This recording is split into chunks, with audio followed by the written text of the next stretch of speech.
أعوذ بالله من الشيطان الرجيم. بسم الله الرحمن الرحيم. حضرات، آج کے سیشن میں 3 مقالے الحمدللہ پورے ہوئے اور کچھ سوالات آئے ہیں. کچھ پہلے مقالے کے سلسلے میں بھی ہیں، کچھ دوسرے مقالے کے سلسلے میں بھی ہیں. تیسرے مقالے کے بارے میں کچھ سوالات ہوں تو وہ بھی آپ حضرات پیش کر سکتے ہیں. اس سلسلے میں میں مولانا عاقل غروی صاحب قبلہ سے درخواست کروں گا کہ وہ آئیں اور روشنی ڈالیں، اور جو سوالات ہیں کچھ پچھلے رہ گئے ہیں ان پر بھی کچھ روشنی ڈالیں. السلام علیکم ورحمۃ اللہ وبرکاتہ. سوالات آپ کے یہاں پر آئے ہیں، بہت اچھے اچھے سوالات آئے ہیں.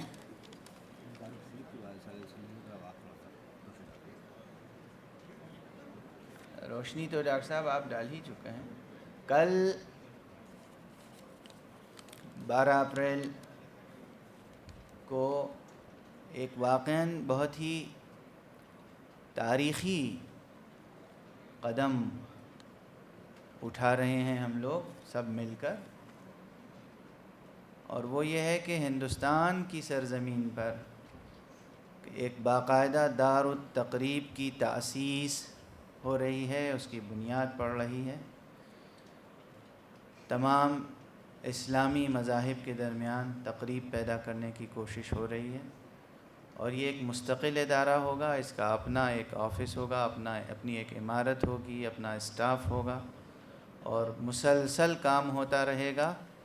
یہ نہیں کہ وہ ایک دن کا سیمینار ہوگا، مسلسل کام ہوتا رہے گا اس سلسلے میں، علمی، فکری، اخلاقی، حقیقی بنیادوں پر کہ مسلمانوں کی صفوں میں اتحاد پیدا ہو.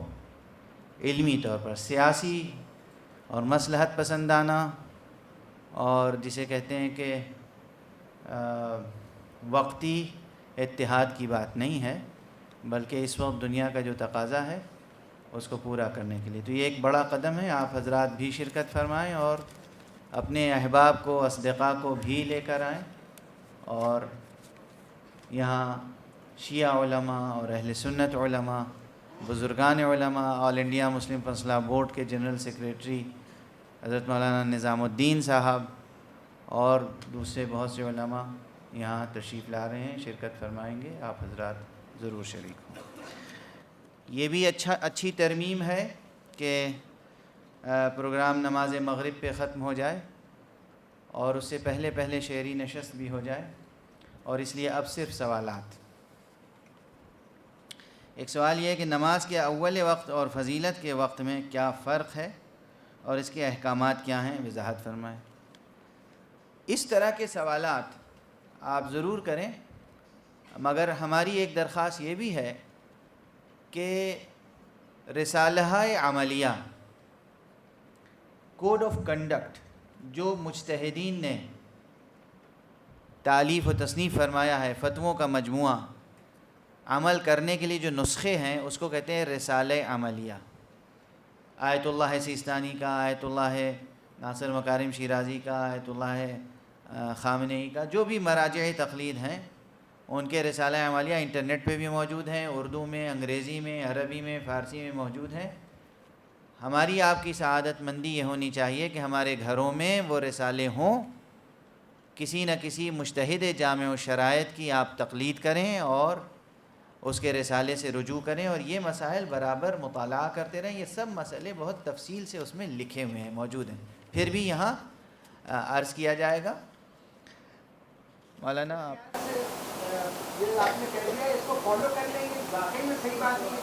اس کا جواب دینا ایسا کوئی ضروری نہیں ہے یہاں، اور یہ وقت جیسے ہے ہم لوگوں کے پاس، تو I think that is adequate جو آپ نے فرمایا. بہتر. اب کچھ ایسے ہیں سوالات جو رسالہ عملیہ میں نہیں ہیں، تو میں ان کے بارے میں عرض کر دیتا ہوں. کیا رسول اللہ صلی اللہ علیہ وآلہ وسلم بھی نماز ظہر، عصر، مغرب اور عشاء ساتھ ساتھ اسی طرح ادا کرتے تھے جس طرح آج شیعہ مومنین ادا کرتے ہیں؟ جواب یہ ہے کہ اگر رسول اللہ صلی اللہ علیہ وآلہ وسلم نے یہ عمل نہ کیا ہوتا تو ممکن نہیں تھا کہ ہم ایسا عمل کرتے ہیں. امپاسبل۔ حضرت امام بخاری کے استاد حضرت امام ابن ابی شیبہ جن کی کتاب المصنف بہت مشہور و معروف کتاب ہے، اس میں اور دوسری بہت سی کتابوں میں صحاح میں یہ روایات، یہ حدیثیں موجود ہیں کہ پیغمبر صلی اللہ علیہ وآلہ وسلم نے حالت سفر میں نہیں بلکہ حالت حضر میں، مدینے میں رہتے ہوئے، آندھی طوفان زلزلے کے حالت میں نہیں، اطمینان کی حالت میں بھی نماز مغرب و عشاء کو ایک ساتھ ملا کر پڑھا، صحیح السند حدیثیں، اور نماز ظہر و عصر کو ایک ساتھ ملا کر پڑھا۔ اصحاب نے پوچھا کہ یا رسول اللہ کیا دین میں کوئی تبدیلی ہوئی ہے؟ تو آپ نے فرمایا نہیں، یہ میں اس لیے کر رہا ہوں تاکہ میری امت کے لیے سہولت پیدا ہو جائے۔ یہ حدیثیں صحیح السند ہیں۔ اور دوسری بات، سہولت کے مسئلے کو سمجھ لیجئے کہ قرآن مجید یا رسول اللہ صلی اللہ علیہ وسلم کی طرف سے جب کوئی سہولت ملے تو وہ ہمارے حق میں صرف سہولت نہیں ہوتی، اختیار کی بات، ہمیں اسے اختیار کرنا چاہیے، یہ ہماری سعادت مندی ہے۔ جب بڑا کچھ چھوٹ دے تو وہ ہمارے لیے بہت بڑی نعمت ہوتی ہے، ہمیں اسے اختیار کرنا چاہیے۔ غور فرمائیں آپ۔ ہاں، یہ قرآن مجید کی آیتوں میں کئی جگہ اس مقام استدلال میں، فقہ استدلالی میں مجتہدین نے جہاں بحثیں کی ہیں، مثلا قصر و اتمام کے سلسلے میں قرآن مجید میں آتا ہے فلا جناح علیہم، لٹرلی ٹرانسلیشن یہ ہوگا کہ ان کے اوپر کوئی حرج نہیں ہے اگر وہ ایسا کر لیں۔ تو لوگ کہتے ہیں یہ تو ہے کوئی حرج نہیں ہے، معصوم نے کہا کہ اللہ کہہ رہا ہے کہ میں تمہیں چھوٹ دے رہا ہوں اور تم اس کو لینے سے گریزاں ہو، اس سے بڑی گستاخی کیا ہوگی؟ تو وہاں رخصت جو ہے ہمارے حق میں الزام ہے۔ تو اس طرح سے یہ پیغمبر کا عمل ہے اور ہم عمل کر رہے ہیں، تو یہ سعادت مندی کی بات ہے۔ دوسرا سوال بھی اسی پر مبنی ہے، تیسرا سوال بھی اسی پر مبنی ہے۔ ایک سوال یہ ہے کہ نماز میں سجدہ اصلی رکن ہے تو نماز میں 2 سجدے کیوں؟ ایک ہی سجدہ کافی تھا۔ بھائی اب آپ پوچھئے کہ میں پڑھ چکا ہوں وہ شعر پڑھ چکا ہوں۔ علامہ رشید ترابی نے فرمایا ہے کہ مٹا ہے کبر عبادت کس اہتمام کے ساتھ، کہ 2 سجود ہیں واجب ہر ایک قیام کے ساتھ۔ یہ تو ایک رخ ہے، ورنہ نماز اور واجبات اور احکام الہیہ کے مصالح و اسرار بہت ہیں، کچھ بیان ہوئے ہیں، بہت کچھ بیان نہیں ہوئے ہیں۔ اب کوئی یہ پوچھے کہ مغرب کی نماز 3 رکعت کیوں، صبح کی 2 رکعت کیوں؟ ہر کیوں کا جواب ہے، مگر یہ سوچئے کہ اس طرح کے سوالات سے آپ کی قوت عمل میں کتنا اضافہ ہوگا، قوت فکر میں کتنا اضافہ ہوگا۔ سوالات وہ ضرور کریں کہ جو عملی ہوں اور ہماری علم و عمل کی دنیا کو روشن کریں۔ یہ بڑا دلچسپ سوال ہے، چونکہ آج کے دور میں اسپیس سے انسان گزر رہا ہے۔ کیا خلا میں اسپیس میں نماز واجب ہوگی؟ اسپیس میں جہاں وقت نہیں ہے نماز واجب ہوگی؟ کیا وہاں نماز پڑھنا ضروری ہے؟ اس سوال میں ایک سائنٹیفک جھول ہے۔ پہلے میں وہ جھول واضح کر دوں، جہاں بھی اسپیس ہے وہاں ٹائم ضرور ہے۔ اٹس امپاسبل کہ اسپیس ہو اور ٹائم نہ ہو۔ تو یہ تو آپ سمجھ لیجئے کہ یہ سوال آپ کا ویلڈ نہیں ہے کہ جہاں اسپیس ہو اور ٹائم نہ ہو وہاں نماز ہوگی یا نہیں ہوگی۔ اب سوال دوسرے رخ سے کیجئے کہ جہاں یہ روز و شب نہ ہو، نارمل ڈیز نہ ہو، نارمل نائٹس نہ ہو، 12 گھنٹے کا دن 12 گھنٹے کی رات، یہ طلوع و غروب یہ سسٹم نہ ہو، وہاں پر کیا نماز واجب ہوگی؟ فقہا نے اس پر باقاعدہ روشنی ڈالی ہے اور احکام ہے کہ جہاں 6 مہینے کا دن اور رات ہوتی ہے وہاں کس طرح نماز پڑھیں گے اور روزہ رکھیں گے۔ جو شخص جس مجتہد کا مقلد ہو اس سے رجوع کرے۔ اجمالاً یہ جواب ہے کہ نماز کے جو اجزاء و شرائط ہیں، اگر ان اجزاء و شرائط مہیا اور میسر اور موجود نہیں ہیں تو نماز وہاں پر ادا نہیں ہو سکتی۔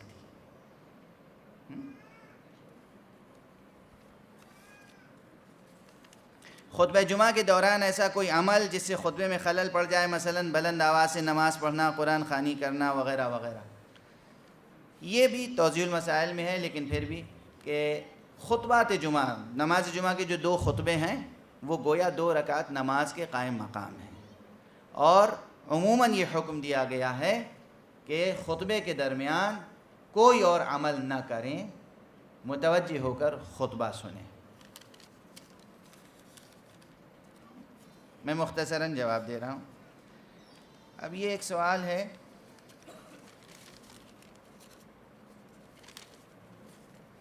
مسلمان کے لیے نماز، روزہ، زکوٰۃ جیسے فرائض جو واجب قرار دیے گئے ہیں ان کو انجام دے کر مسلمان جنت کی راہ پر چل سکتے ہیں، لیکن جو بچہ غیر مسلم ماحول میں پیدا ہوا ہے اس سے یہ توقع رکھی جاتی ہے کہ وہ پہلے اسلام قبول کرے پھر اسے جنت نصیب ہوگی۔ اس کا مطلب ہے آخرت کے وقت غیر مسلم کا امتحان مسلم کے مقابلے میں اتنا سخت نہیں ہونا چاہیے، کیونکہ نماز جیسی فرض کا علم نہیں ہوتا مسلمان کے لیے عمل و دیگر فرائض۔ یہ سوال اتنا الجھا ہوا ہے کہ میں سمجھ نہیں پا رہا ہوں کہ کوشچن ہے کیا۔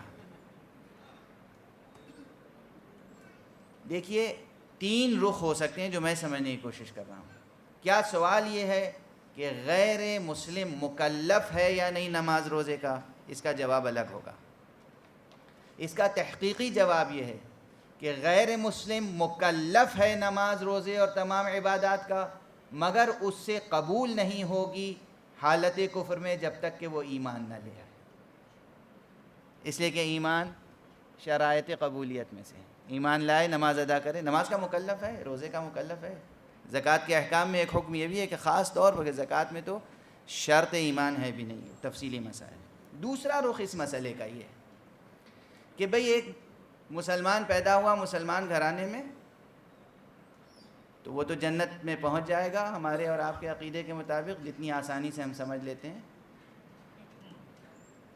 لیکن جو غیر مسلم ہے وہ بیچارہ کیسے جنت میں جائے گا؟ یہ بالکل ڈیفرنٹ کویشچن ہے، اور اس کا جواب بھی یہ ہے کہ جس طرح انسان کی، ہر فرد کی جسمانی زندگی میں ایک جسمانی بلوغ کی منزل آتی ہے، اس سے پہلے انسان بالغ نہیں ہوتا، اس کے بعد انسان بالغ ہو جاتا ہے، اسی طرح انسان کی عقل میں بھی ایک بلوغ کی منزل آتی ہے جس وقت وہ ہر چیز کو سوال کی نگاہ سے دیکھتا ہے، اور یہ فینومینن نیچرل ہے اور ہر فرد بشر اس سے گزرتا ہے۔ اس وقت اگر اس نے اپنے اندر پیدا ہونے والے سوالات کا تشفی بخش جواب تلاش نہیں کیا تو وہ گناہ گار ہے، اور اگر وہ تشفی بخش جواب تلاش کرے تو یقیناً وہ ماجور ہوگا عند اللہ، اور اگر کوئی شخص تشفی بخش جواب تلاش کرے گا تو یقیناً وہ اللہ سبحانہ و تعالیٰ کی دین کی طرف رہنمائی پائے گا اور اسلام تک آئے گا، اور جنت کی راہ اس کے لیے کھل جائے گی۔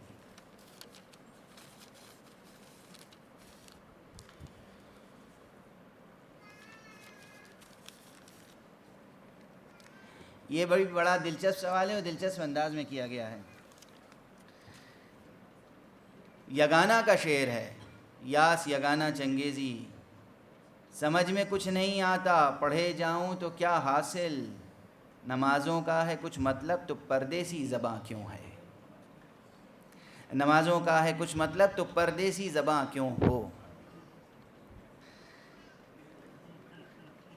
واضح ہے کہ نماز ہم عربی میں کیوں پڑھیں؟ دیکھیے یہ چیز نماز کے شرائط میں سے ہے، نماز کا عربی میں ہونا، اس کے بھی بہت سے اسباب و اسرار ہیں۔ جوہر نماز اولاً قرآن ہے، لا صلاۃ الا بفاتحۃ الکتاب، نماز ہو ہی نہیں سکتی مگر یہ کہ سورہ حمد کی تلاوت کی جائے، اور پھر سورہ حمد کے بعد ایک سورہ یا کچھ آیتیں دوسری فقہ کے مطابق، ہمارے ہاں مستحبات میں کچھ آیتیں، لیکن واجب نماز میں حمد اور سورہ۔ یہ حمد اور سورہ واجب ہے، جوہر نماز ہے۔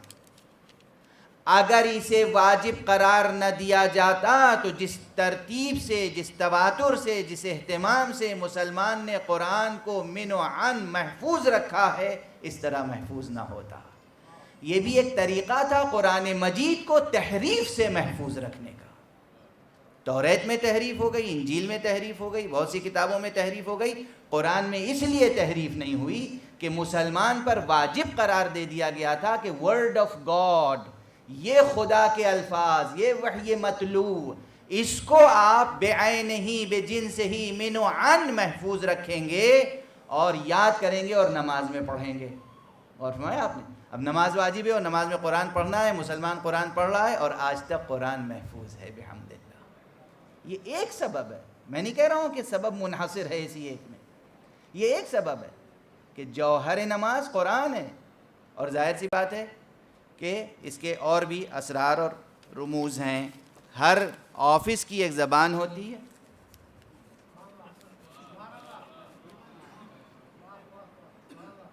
آپ نیشنل لینگویج کے قائل تو ہیں، کورٹ کی لینگویج کے قائل ہیں، اللہ کی درباری زبان عربی ہے، ہمیں اس زبان کا احترام کرنا چاہیے، اس نے واجب قرار دیا ہے۔ ہمارے پاس آؤ تو عربی زبان میں گفتگو کرو، یہ لطف بھی ہے، اس نے یہ کہا ہے اپنی مادری زبان میں جو چاہو طلب کرو،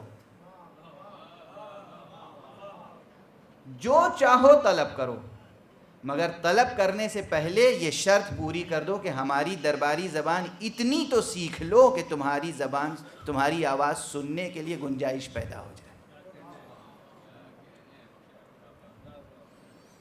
میں ایک لطیفہ آپ سے عرض کر دوں، آج کل بعض حضرات جو انگلینڈ جا رہے ہیں یا امریکہ جا رہے ہیں یا آسٹریلیا جا رہے ہیں، تو ان کے لیے کہا جاتا ہے کہ آپ پہلے امتحان دے دیں انگریزی کا، چاہے آپ پی ایچ ڈی ہیں، آپ کچھ ہیں، سائنٹسٹ ہیں، ایک ٹیسٹ ہوتا ہے IELTS test, IELTS test, English language, international English language testing certificate course.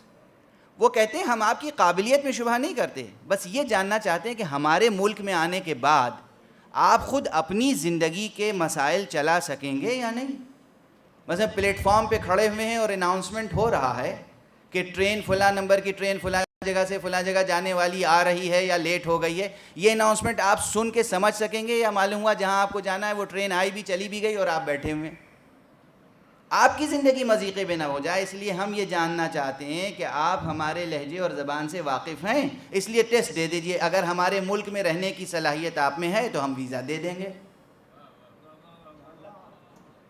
اور سب شوق سے محنت کر کے امتحان دیتے ہیں۔ اللہ کہتا ہے ہمارے دربار کی زبان عربی زبان ہے، عربی زبان سیکھیے، اور کم سے کم اتنی سیکھیے، واجب عینی ہے، ہر ایک پر کم سے کم 2 سوروں کا یا اتنی مقدار کا قرآن مجید پڑھنا اور یاد کرنا، صحیح درست قرأت کے ساتھ اور زیر زبر کے ساتھ، جس سے نماز ادا ہو جائے جو مسقط تکلیف ہے۔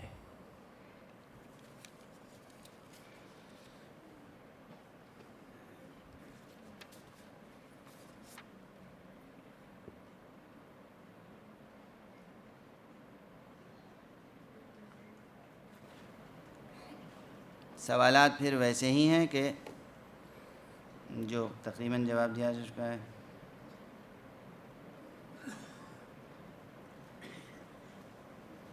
اگر کسی کی نماز قضا ہو گئی ہے تو وہ دوسری نماز کے وقت نماز پہلے قضا پڑھے یا ادا پڑھے، یہ سب وہ مسائل ہیں جو توضیح المسائل میں موجود ہیں۔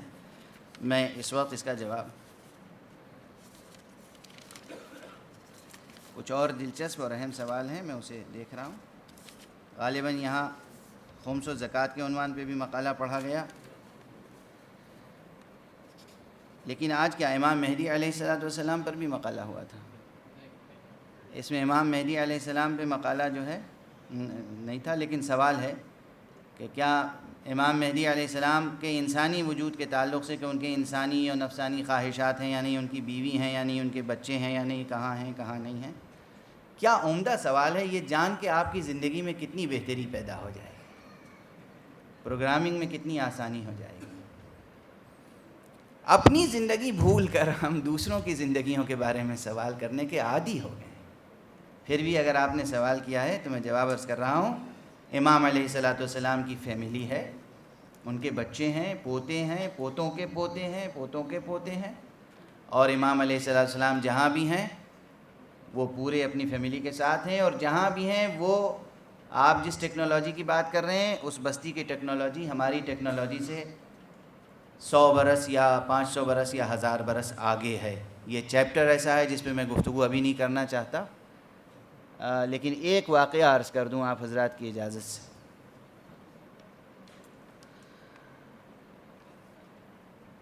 حوزہ علمیہ قم میں آج سے 40 برس پہلے ایک بزرگوار تھے،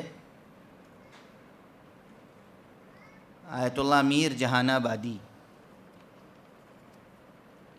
جنہوں نے بہت مفصل شرح دعائے سماعت لکھی ہے، بہت مقدس، بہت ہی مقدس، مجتہد، عارف۔ ان کے پاس ایک مرتبہ ایک شخص آیا اور اس نے ایک گفتگو شروع کی ہی تھی کہ اس کے جیب سے ایک گھنٹی بجنے لگی، 40 برس پہلے قم میں۔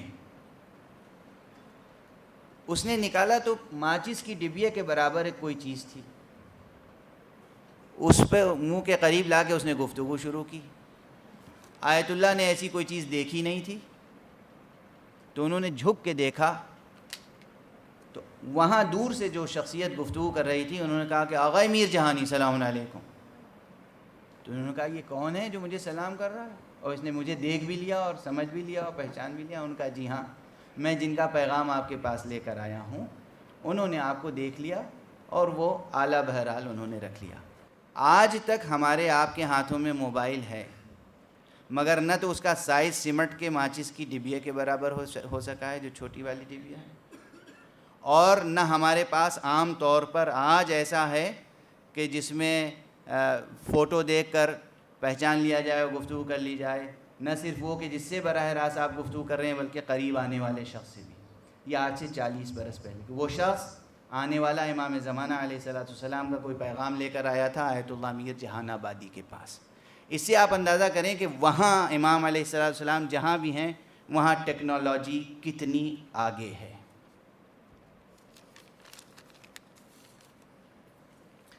سوال ہے کہ اگر شراب حرام ہے تو سگریٹ حرام کیوں نہیں ہے؟ یہ ان سے پوچھئے جو اس کے قائل نہ ہوں، میں تو قائل ہوں۔ میں اس سلسلے میں عرض کروں، میرے اپنوں کا حوالہ زیادہ نہیں دینا چاہیے، نہ اپنا حوالہ دینا چاہیے۔ برادر معظم مولانا ذیشان ہدایتی صاحب تشریف فرما ہیں، آج سے کوئی 25 یا 26 یا 30 برس پہلے انہوں نے کتابچہ لکھا تھا جو چھپا بھی تھا، اور اس کا عنوان تھا عود انگریز یا سگریٹ نوشی اور اسلام، اور وہ لکھنؤ سے چھپا تھا۔ اس پہ خوب ہنگامہ ہوا، اس کو ذکر نہیں کروں گا۔ اس کے بعد ہم لوگوں نے استفتاء کیا، اور جب نجف اشرف میں ہم تھے تو برادر معظم نے آیت اللہ العظمیٰ خمینی بھی وہیں موجود تھے، آیت اللہ العظمیٰ خوئی موجود تھے، اور آیت اللہ شہید باقصد وغیرہ یہ سب موجود تھے۔ وہ استفتاءات اب بھی ہماری فائل میں محفوظ ہیں، ان کے دستخط ان کی مہر کے ساتھ۔ ہم لوگوں نے پوچھا کہ سگریٹ پینا جائز ہے یا نہیں، تو آیت اللہ خوئی کا یہ جواب تھا کہ اگر مضرت ثابت ہے اور متعدی مضرت ہے تو حرام ہے۔ اگر مضرت متعدی ہے اور ثابت ہے تو حرام ہے۔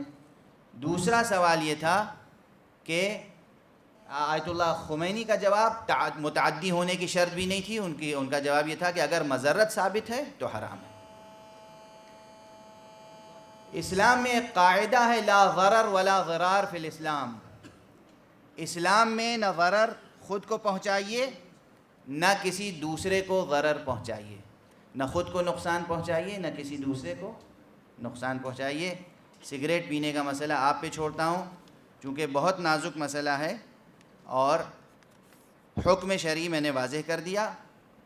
میں تو مزاحاً میں نے ایک عالم دوست سے کہہ دیا تھا اسی دلی میں، کہہ رہے بھائی آپ سگریٹ پی رہے ہیں، میں تو سگریٹ کو حرام جانتا ہوں۔ مزاح کو یہ مزاح اتنا گراں گزرا مولانا کہ آج تک انہوں نے مجھ سے تعلقات توڑ لیے۔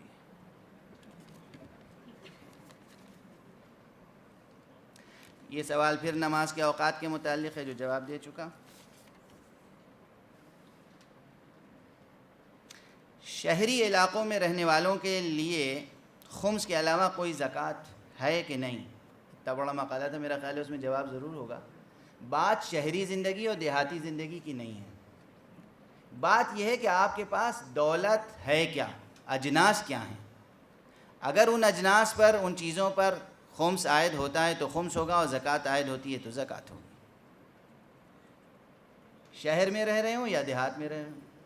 اگر کوئی لینڈ لارڈ ہے، فارمنگ ہے، اس کی فارم ہاؤس ہے، کھیتی ہو رہی ہے، گیہوں جو یا انگور کے باغات ہیں یا کھجور وغیرہ کے باغات ہیں، اور جناب والا وہ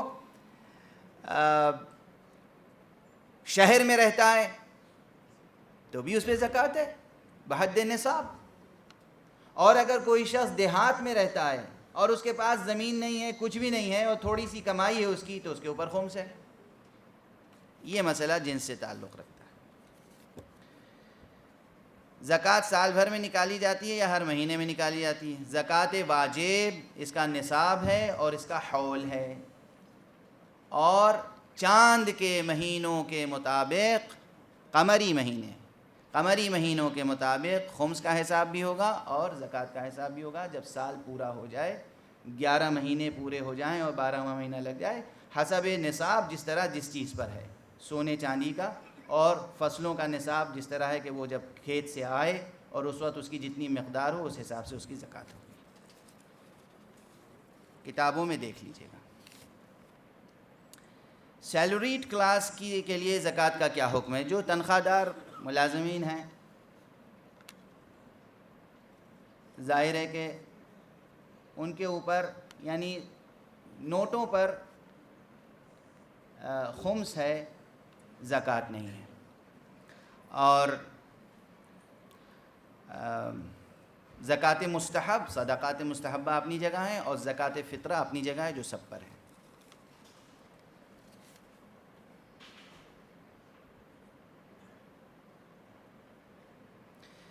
ایک اچھا مومن شیعہ اپنے گھر، اپنے اولاد اور اپنی عزت وغیرہ سنبھال کر زندگی بسر کر رہا ہو، اور اپنی اولاد کو اعلیٰ تعلیم دینے پر پیسے خرچ کر رہا ہو، تو کیا پھر بھی اس پر خمس و زکوٰۃ واجب ہے؟ یہ سوال ہے۔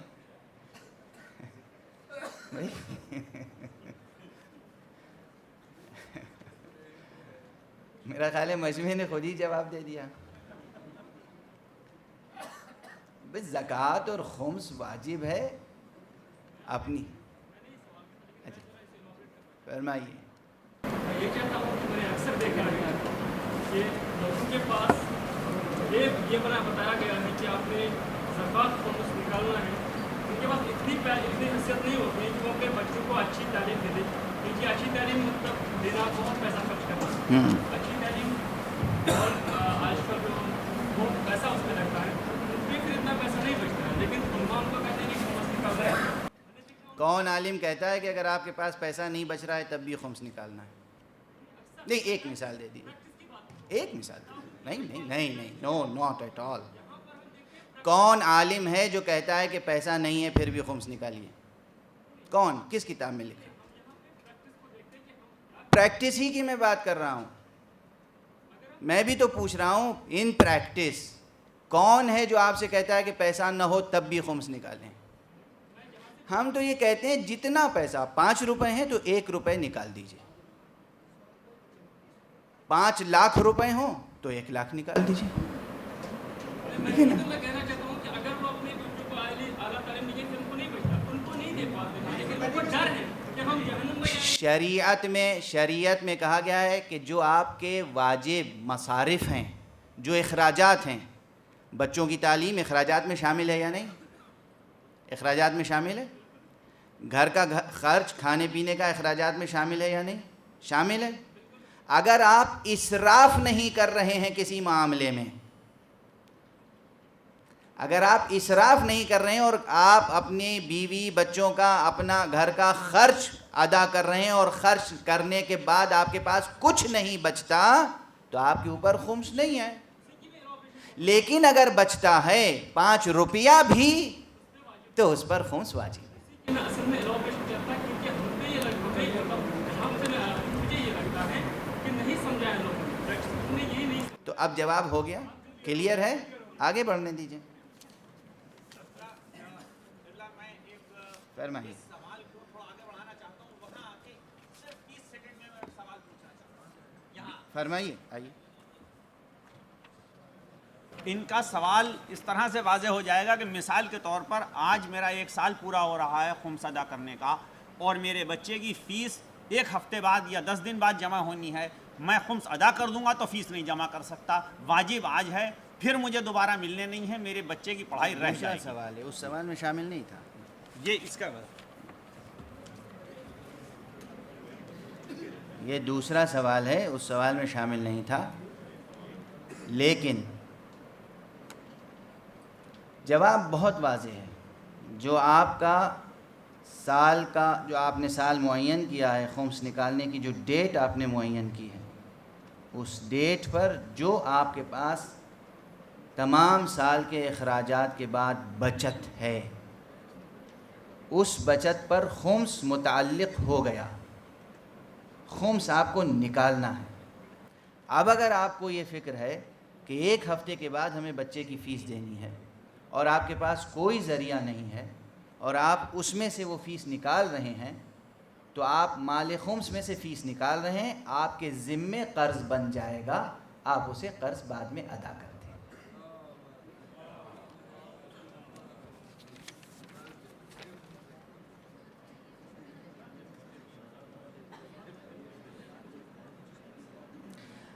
یہ سوال ہے کہ ایران و عراق میں اکثر ائمہ کی تصویریں, پینٹنگز دیکھنے کو ملتی ہیں.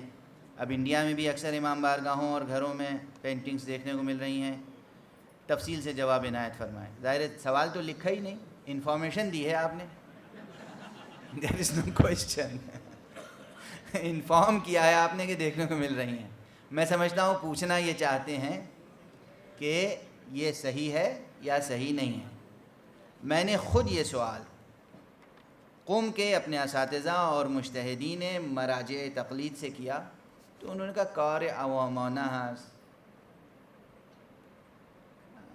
یعنی یہ ایک ایسا کام ہے جو عوام فقہاء نے وضاحت فرمائی ہے, اور کبھی بھی فقہاء نے اس کو انکریج نہیں کیا ہے. صرف اتنی بات ہے, اس کے پیچھے جو ایرانی کلچر میں پائی جاتی ہے بات, میں نے بعض آرٹسٹ حضرات سے بھی گفتگو کی, وہ کہتے ہیں جناب آپ جب تقریر کرتے ہیں تو لفظوں میں اور اپنے لہجے کی مدد سے پیغمبر کا یا کسی نبی یا امام کا سراپا پیش کر دیتے ہیں. آپ کے پاس الفاظ ہیں, آپ یہ کام کر رہے ہیں. ایک ادیب ہے, رائٹر ہے, وہ کتاب لکھتا ہے, وہ لفظوں میں مرقع بناتا ہے, اور عربی زبان کے ادبی شہپارے ہیں جس میں پیغمبر صلی اللہ علیہ وآلہ وسلم کے شمائل کا تذکرہ, ادبی نقطہ نظر سے شہپارے ہیں جن کو پڑھانا چاہیے.